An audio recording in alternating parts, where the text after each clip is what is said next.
بسم اللہ الرحمن الرحیم۔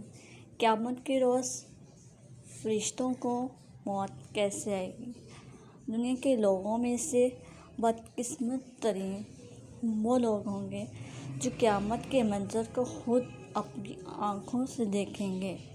اس روز یعنی قیامت کے دن سے پہلے ایک دم ایک خوفناک آواز آئے گی جس کے خوف سے سب لوگ سب کچھ بھول جائیں گے۔ اس خوفناک آواز کے بعد سورج پھٹ جائے گا، تارے ٹوٹ جائیں گے، چاند بکھر کر ریزہ ریزہ ہو جائے گا اور زمین میں دراڑیں پڑ جائیں گی اور پہاڑ روئی بن جائیں گے، سمندروں میں آگ لگ جائے گی، دنیا تہس نہس ہو جائے گی۔ پھر اس خوفناک آواز کے ساتھ پوری دنیا کو اللہ تعالیٰ موت دے دے گا۔ جب سب کچھ ختم ہو جائے گا پھر پہلے، دوسرے، تیسرے اور اسی طرح 7ویں آسمان تک سب کو موت دے دی جائے گی۔ سب فرشتوں کو گرا دیا جائے گا اور انہیں زیر زبر کر دیا جائے گا۔ پھر رب تعالیٰ فرمائے گا کہ کون باقی ہے؟ آواز سن کر ملک الموت حضرت عزرائیل کہیں گے کہ یا اللہ، مجھ سمیت 4 فرشتے ہیں، حضرت جبرائیل علیہ السلام، میکائیل علیہ السلام اور اسرافیل علیہ السلام۔ اللہ تعالیٰ فرمائیں گے کہ حضرت جبرائیل اور میکائیل مر جائیں۔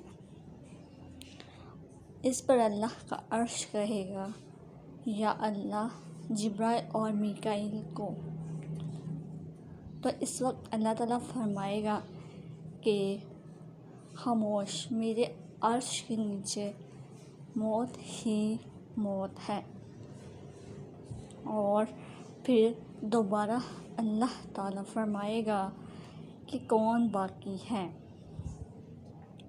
پھر جواب آئے گا کہ عرش کے فرشتے یعنی اسرافیل اور عزرائیل۔ پھر اللہ فرمائے گا کہ اسرافیل مر جائے۔ اس وقت اسرافیل سور پھونک رہے ہوں گے اور ان کے ہاتھ سے سور نکل جائے گا اور جا کر اللہ کے عرش پر لگ جائے گا۔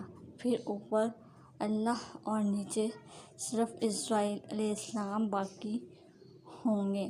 پھر اللہ پوچھے گا کون باقی ہے؟ تو جواب میں عزرائیل علیہ السلام کہیں گے بس اب تو میں ہی باقی ہوں۔ پھر اللہ تعالیٰ فرمائے گا کہ جا، تو بھی مر جا، تو بھی میری ایک مخلوق ہے۔ پھر اللہ تعالیٰ کہے گا کوئی ہے میرا شریک تو آؤ۔ پھر اللہ تعالیٰ زمین و آسمان کو ایک جھٹکا دے گا اور فرمائے گا کہ میں یکتا ہوں اور میرا کوئی شریک نہیں۔ اللہ اکبر۔ اللہ تبارک و تعالیٰ سے دعا ہے کہ اللہ ہم سب کو ایمان والی زندگی اور ایمان والی موت عطا فرمائے۔ اللہ تعالیٰ ہم سب کو قیامت کی تیاری کرنے کی توفیق عطا فرمائے۔ اللہ تعالیٰ ہم سب کا حامی و ناصر ہو، آمین یا رب العالمین۔